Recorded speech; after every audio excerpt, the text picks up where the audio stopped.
Hello everyone, good morning. Welcome to engineer study circle.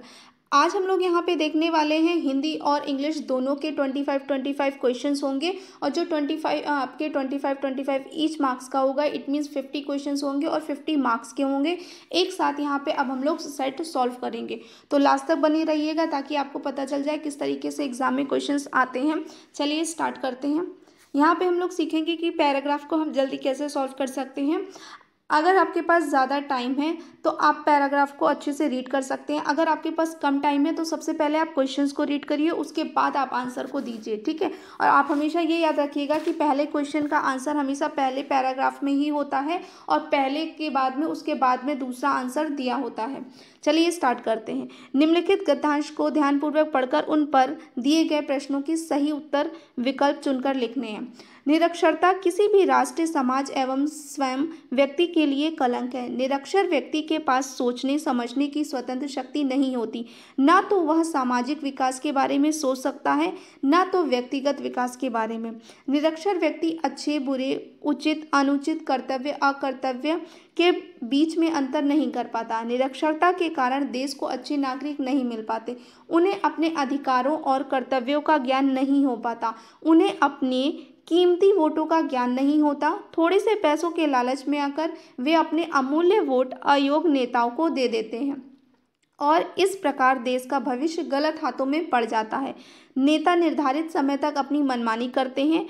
उन्हें यह ज्ञात होता है कि इन लोगों को किस प्रकार मूर्ख बनाया जा सकता है। अतः देश में अज्ञानता तथा निरक्षरता को जड़ से हटाने के लिए सामूहिक प्रयत्न आवश्यक है। इसके लिए शिक्षा व्यवस्था में परिवर्तन, घर घर शिक्षा का दीप जलाना होगा। उन्हें साक्षरता के लाभों से अवगत कराना होगा। शिक्षण संस्थानों में भेदभाव एवं भ्रष्टाचार समाप्त करना होगा तथा आर्थिक रूप से कमजोर लोगों को मुक्त शिक्षा देनी होगी। हमारे देश का भविष्य तभी उज्जवल होगा जब नागरिक साक्षर होगा, ठीक है। अब यहाँ पे करते हैं, जो आपके क्वेश्चंस गिवन है उनके आंसर्स देने। यहाँ पे आपको 4 ऑप्शंस हैं, उन 4 ऑप्शंस में से जो करेक्ट आंसर है वो चूज करना होगा। किसके कारण देश को अच्छे नागरिक नहीं मिल पा रहे हैं? गरीबी, निरक्षरता, अमीरी और मुफ्तखोरी। तो किसके कारण नहीं मिल पा रहे हैं? निरक्षरता के कारण।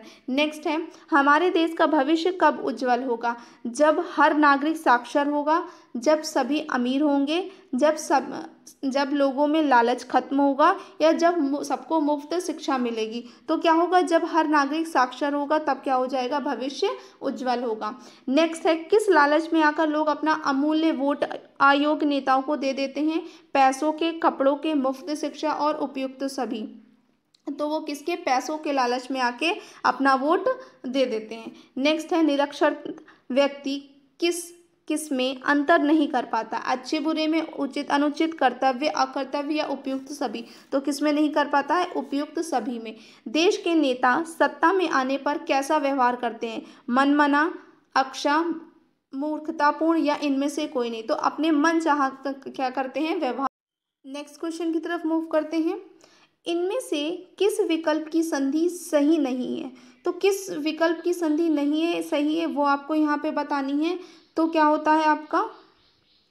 जल और घोष, जलौघ, एक एक, तो एकाएक, ठीक है। एक एक नहीं होता है, क्या होता है आपका? एकाएक होता है। तो यहाँ पे जो आपकी करेक्ट नहीं है वो कौन सी है? बी वाली। नेक्स्ट है, इनमें से सही विकल्प का संधि विच्छेद सही है, ठीक है। किस विकल्प का संधि विच्छेद सही है वो आपको यहाँ पे बताना है। निष्ठुर का सही है, पर्यटन का सही है। पर्यटन का परि प्लस अटन होता है, वार्तालाप का वार्ता प्लस आलाप होता है, या भानुदय का भानु प्लस उदय होता है। तो यहाँ पे क्या है? किसका सही आपका सही संधि विच्छेद है? निष्ठुर का क्या है आपका सही संधि विच्छेद है। नेक्स्ट है, निम्न में से कौन सा कथन सही नहीं है? ठीक है, अब यहाँ पे आपको बताना है ओ और ऊ होते हैं, ओस्ट होते हैं। तो इनको कहाँ से? ओस्ट से, मतलब कि ओटो से बोला जाता है। तो जब उनका माउथ का जो शेप होता है वो ओ ऐसे होता है, ठीक है। ऊ होता है। फिर ए को कंठोष्य कहते हैं, या वा को दंतोष्ठ है, और हा को अलिजीवा कहते हैं। तो यहाँ पे हमारा कौन सा करेक्ट नहीं है? ए करेक्ट नहीं है। आपका ये बी वाला करेक्ट नहीं है। क्यों बी वाला करेक्ट नहीं है? क्योंकि ये आपका क्या है? आपका कंठ तालव्य है। कैसे हैं ये? कंठ तालव्य है। मूव करते हैं नेक्स्ट क्वेश्चन की तरफ निम्न में से तत्सम तद्भव रूप नहीं है। ठीक है, कौन सा तत्सम और तद्भव नहीं है? तत्सम वे शब्द होते हैं जो संस्कृत के शब्द होते हैं और जो कहते हैं उनको हिंदी में यूज़ कर लिया जाता है, और तद्भव वे शब्द होते हैं संस्कृत के जिनको हिंदी में उनका रूपांतरण करके यूज़ किया जाता है। तो यहाँ पे करेक्ट वन कौन सा नहीं है आपको वो बताना है। उज्ज्वल, उजाला, कांस, खांसी, और कोयल, कोकिल, ग्रामीण, गंवार। तो यहाँ पे कौन सा नहीं है? कोयल का नहीं है। नेक्स्ट है, इनमें से देशज शब्द कौन सा है? देशज मतलब जो आपका देश आपका यही नॉर्मली और बोलचाल में ही उसको शुरू हो गया है, तो ऐसा देश शब्द जो है वो देशज कौन सा है? तूफान, चाय, तहसील और झंडा। तो यहाँ पे कौन सा है? झंडा। ये कौन सा है? देशज है। नेक्स्ट है, इसमें जातिवाचक संज्ञा से भाववाचक में संज्ञा में नहीं बनी हुई है। ठीक है, अब यहाँ पे नहीं का बताना है, तो आपका किससे नहीं बनाना है? संज्ञा से भाववाचक। क्या है आपका? जातिवाचक संज्ञा से भाववाचक। तो मानव से मानवता है, विभु से वैभव है, खेलना, बूढ़ा से बुढ़ापा। ठीक है, खेलना तो एक क्रिया हो गई ना, तो इसलिए ये गलत है। नेक्स्ट है, वे सर्वनाम जो पृथक पृथक बातों के स्पष्ट संबंध को व्यक्त करता है कहलाता है। पुरुषवाचक सर्वनाम कहलाता है, निजवाचक सर्वनाम कहलाता है, निश्चयवाचक सर्वनाम कहलाता है, या संबंधवाचक सर्वनाम कहलाता है। तो ऐसा सर्वनाम जो दो पृथक पृथक बातों के स्पष्ट कोई संबंध को व्यक्त करता है उसको संबंधवाचक सर्वनाम कहते हैं। नेक्स्ट है, इस गेंद को मत फेंको वाक्य में कौन सा विशेषण है? ठीक है, यहाँ पे पूछा है कौन सा विशेषण, इस गेंद को मत फेंको। ठीक है, तो क्या बोल रहे हैं? किसको? इस। गुणवाचक है, संख्यावाचक है, सर्वनामिक है, या फिर व्यक्तिवाचक है? तो यहाँ पे कौन सा हो जाएगा? सर्वनामिक हो जाएगा। नेक्स्ट है, लजाना, अपनाना, गरमाना, चमकाना आदि में क्रिया है।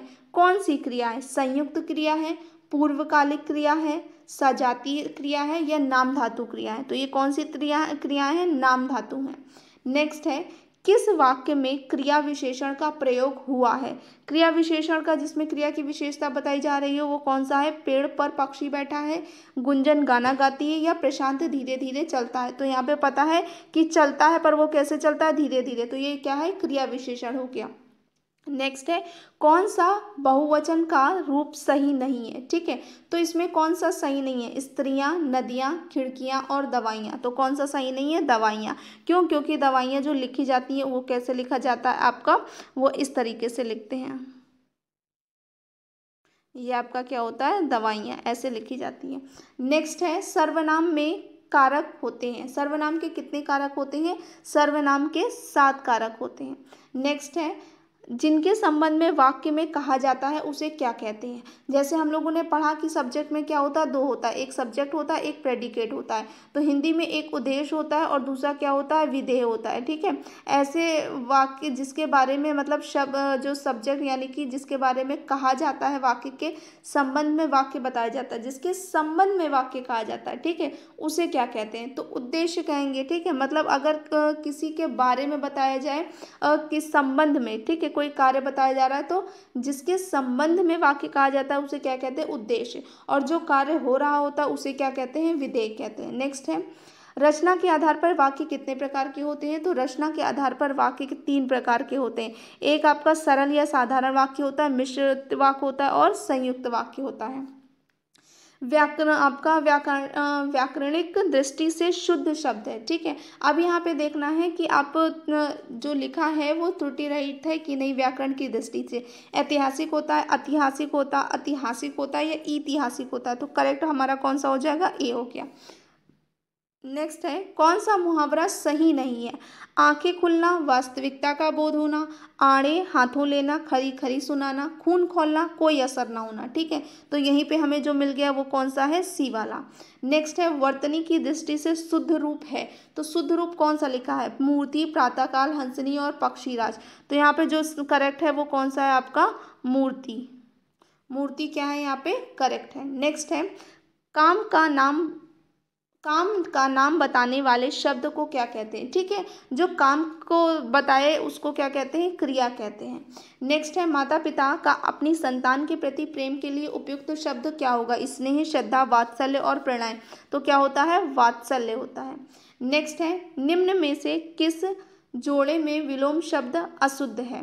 तो खल खज्जन, उन्मुख सन्मुख और लाभ हानि, महात्मा दुरात्मा। तो जो आपका कौन सा है शब्द अशुद्ध है वो कौन सा हो जाएगा, यहाँ पे बी वाला उन्मुक्त हो जाएगा। अब मूव करते हैं आपका इंग्लिश के पोर्शन में। इंग्लिश के 25 क्वेश्चंस देख लेते हैं। Let's start. Read the paragraph. Uncle said Luke to the old Sean. जो अंकल हैं, ठीक है, उन्होंने कहा किसे, ओल्ड सीन से। You seem to be well fed. तुम कैसे दिख रहे हो, बहुत मतलब बहुत अच्छे दिख रहे हो कि अच्छे पीछे से खाते हो। तो I know no one look after you. मुझे पता है कि तुम्हारे देखने के लिए कोई नहीं है। Nor have I seen you leave your residence at any time.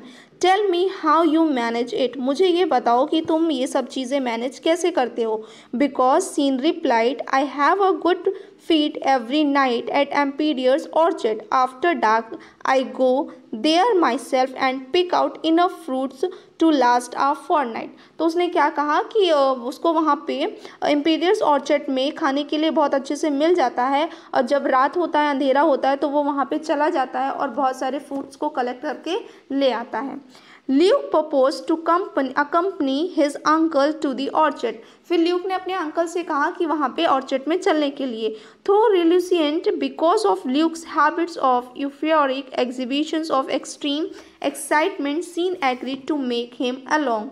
तो फिर ल्यूक ने जब प्रपोज किया वहाँ पे जाने के लिए, तो फिर सीन वहाँ पे एग्री हो गया। रिल्यूशियंट मीन्स होता है अनिच्छुक, मतलब वो चाहता तो नहीं था कि वो उसको वहाँ पे लेकर जाए, बट उसके बाद भी वो क्या हो गया, एग्री हो गया ले जाने के लिए।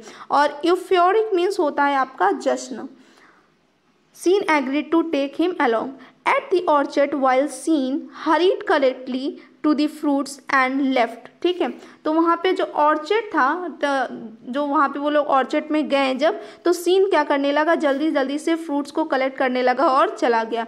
Luke on the other hand at the site of unlimited supply of fruits was excited and lifted his voice which brought Empedier's men immediately to his side. ठीक है, वो excited में इतनी ज़ोर से उसने बोल दिया जिसकी वजह से वहाँ पे एम्पीरियर्स के जो सैनिक थे वो जल्दी से वहाँ पे आ गए। They seized him and mistook him as the sole cause of damage to the orchard. तो फिर वहाँ पे क्या किया, वो लोग उसको उठा ले गए, वहाँ पे पकड़ के ले गए और उसको क्या कर लिया, बंद कर लिया। क्यों, क्योंकि उसने वहाँ पे ऑर्चर्ड को पूरा डैमेज कर दिया था।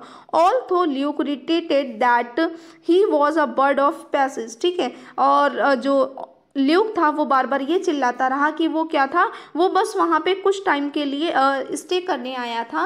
Means bird of passage means होता है कि आप कहीं जा रहे हो और रास्ते में थोड़ा सा रेस्ट करने के लिए रुक गए, तो वो बार बार बस इतना ही यही कहता है कि वो तो बस वहाँ पे थोड़ा सा रुकने ही आया था और वो जा ही रहा था। They pounded him mercilessly before setting him free. और उसको छोड़ने से पहले उनके जो एम्पीरियर्स के जितने भी सैनिक थे उन लोगों ने क्या किया, उसको बहुत बुरी तरीके से पीटा पाटा या उसको बहुत सारे उसके साथ में ऐसा किया। चलिए स्टार्ट करते हैं क्वेश्चन और उसके यहाँ पे आंसर देंगे। What does bird of passage mean in context of the given passage. अब यहाँ पे क्या है आपका, बर्ड ऑफ पैसेज का मीन क्या है। There was a bird in the orchard, other people stole from the orchard, emperor knew him personality, he did not visit orchard regularly, bird song altered emperor's man. तो यहाँ पे correct answer क्या answer हो जाएगा, he did not visit orchard regularly. वो क्या कह रहा था, वो वहाँ पे बार बार नहीं आता था, वो बस यहाँ से गुजर रहा था और थोड़ी देर रुक गया। नेक्स्ट है, which of the following can be inferred from the passage. Luke did not take good care of his uncle. Emperior was a wicked man. Lack of self-control had put Luke into trouble, or Luke had a habit of speaking loudly, or orchards are meant for the public. तो correct answer यहाँ पे क्या है, lack of self control had put Luke into trouble. मतलब उसके ऊपर खुद के ऊपर कंट्रोल नहीं था, एक्साइटेड में वो क्या हो गया, उस जोर से बोल गया या चिल्ला गया। नेक्स्ट है, how often did Sean visit the orchard, daily, weekly, once in a month, or every day after midnight, or never. तो वो कब जाता था, every day after midnight. Choose the word which is most nearly the same in meaning as the word reluctant, reluctant means क्या बताया था, अनिच्छुक बताया था, ठीक है। तो इसी का जस्ट आपका क्या हो जाएगा, आपका इसमें पूछा है most really same meaning, it means यहाँ पे आपको सैनोनियम्स पूछा है। तो रिल्यूशेंट का जस्ट सेम आपका क्या हो जाएगा, अगेंस्ट होगा, रेजिडेंस्ट होगा, ऑपोजिट होगा और डिस्क्लाइंट होगा या नन ऑफ दिस होगा। कौन सा करेक्ट हो जाएगा आपका, डिस्क्लाइंट। नेक्स्ट है आपका read the following passage carefully and आपका, ठीक है, why did Sean lean after collecting the fruits, he feared that the birds' songs would awaken the emperor. To avoid getting caught by emperor's men, he saw the emperor's men approaching. He was afraid of the dark और he wanted to leave Luke alone.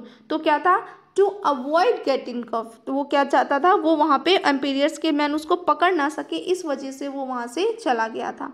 Next है in each of the following questions find the correctly spelled one. तो यहाँ पे आपको बताना है कि correct answer कौन सा होगा। रेनिसेंस का आपका करेक्ट अगर यहाँ पे देखी जाए स्पेलिंग तो यहाँ पे कौन सी होती है, करेक्ट स्पेलिंग हम लोगों की यहाँ पे होती है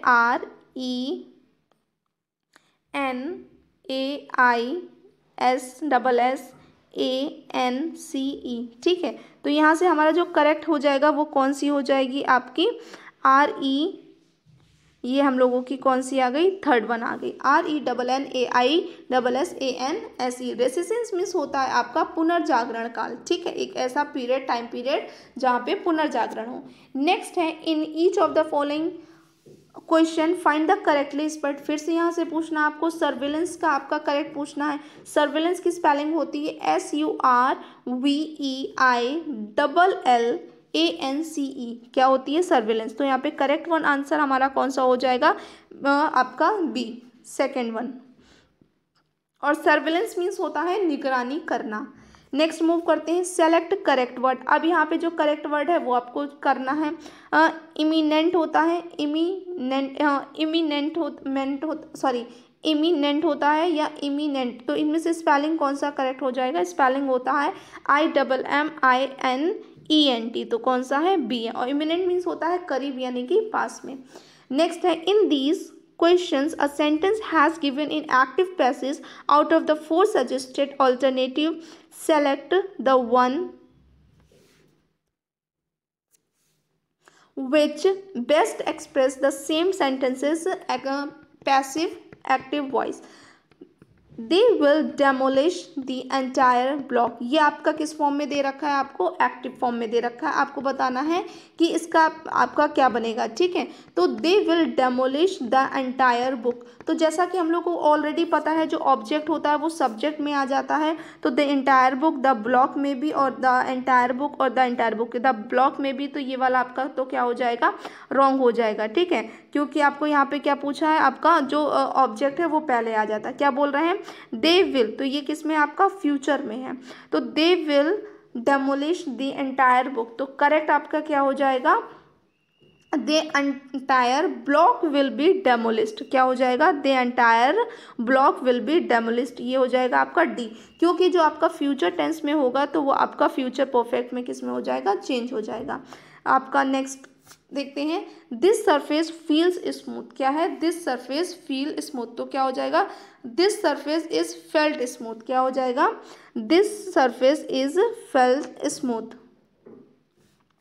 next, choose the correct preposition. Jawaharlal spend his childhood dash Anand Bhavan. तो कहाँ पे किया उन्होंने, पूरा अक्रॉस आनंद भवन, एट आनंद भवन, इन आनंद भवन और ऑन आनंद भवन।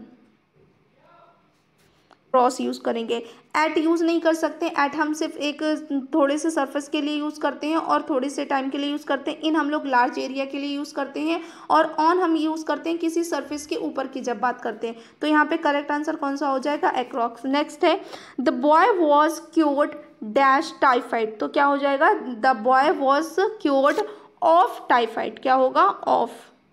नेक्स्ट है, he passed himself off as a noble man. तो पास्ट हिमसेल्फ ऑफ का यहाँ पे आपको मीनिंग बताना पड़ेगा।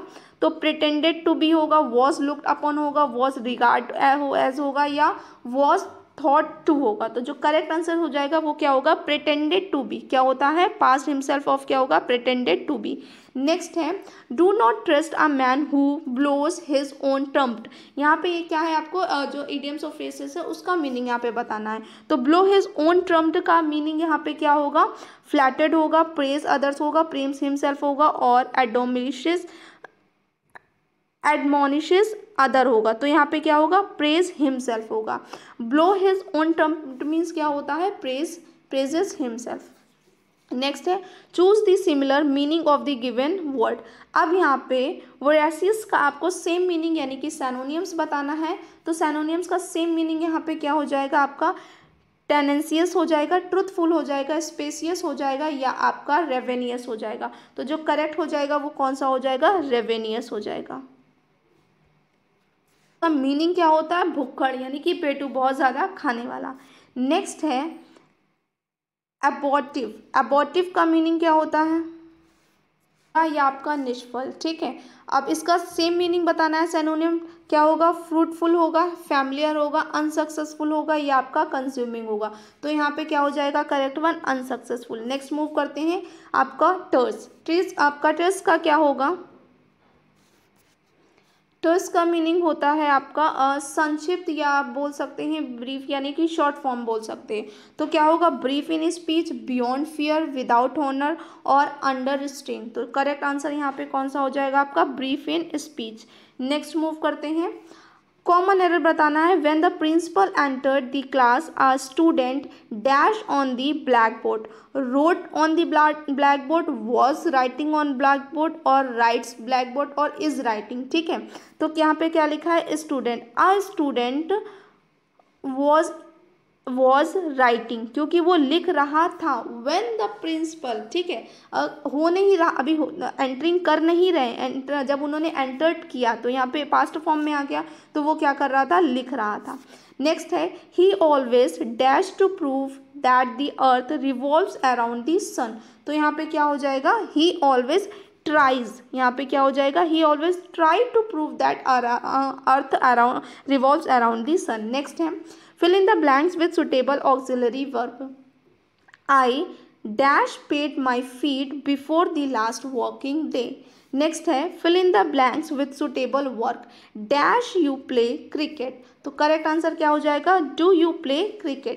नेक्स्ट है आपका यहाँ पे the student dash the teacher on teachers day for 20 years of dedicated teaching. तो इसका करेक्ट यहाँ पे कौन सा हो जाएगा, आपका फैसिलेटेड होगा, और फेलिसिएटेड होगा, फैंटास्टाइज्ड हो, या आपका फैसिलिएटेड होगा। जो करेक्ट आंसर हो जाएगा वो आपका क्या हो जाएगा, फेलिसिएटेड हो जाएगा। फर्स्ट वन आपका क्या है, करेक्ट। नेक्स्ट है select the most appropriate word that can replace the underline word without changing the meaning of the sentence. It means क्या है, आपको बेलिटल का सेम मीनिंग यहाँ पे ढूंढना है, आपका सैनोनिम्स ढूंढना है। Nowadays most children have a tendency to belittle the legitimate concern of their parents. तो यहाँ पे करेक्ट आंसर आपका क्या हो जाएगा, डिस्पैरेज होगा, अप्लाइड होगा, रिड्यूस होगा, या आपका बैकग्रेड होगा। तो करेक्ट यहाँ पे कौन सा हो जाएगा, डिस्पैरेज हो जाएगा। नेक्स्ट है आपका direction in each of the following questions find which word cannot be formed from the letters of the given words, each letter only once. ठीक है, अब देखना पड़ेगा आपको कि टीचर्स में से इनमें से कौन सा नहीं बन सकता है। तो टीचर्स में से कौन सा नहीं बन सकता है, यहाँ पे आपका वो आपका करेक्ट बताना है। ठीक है, तो आपका क्या है, रीच में देख सकते हैं REACH होता है आपका, तो आपको यहाँ मिल जाता है REACH, रीच मिल गया। चेयर का CHAIR चेयर मिल गया। सर्च का देखेंगे तो SEARCH सर्च का बन जाएगा। तो कौन सा नहीं बनेगा, चेयर, ये आपका क्या है, करेक्ट वर्ड नहीं है। नेक्स्ट है आपका कंटेम्प्रेरी। कंटेम्प्रेरी से क्या नहीं बनेगा, आपका पैरेट नहीं बनेगा, कंपनी नहीं बनेगा, कारपेंटर नहीं बनेगा, या प्रेयर। तो कौन सा नहीं बनेगा, कारपेंटर नहीं बनेगा। आई होप आपको ये सेक्शन बहुत अच्छे से समझ में आया है। Thanks for watching.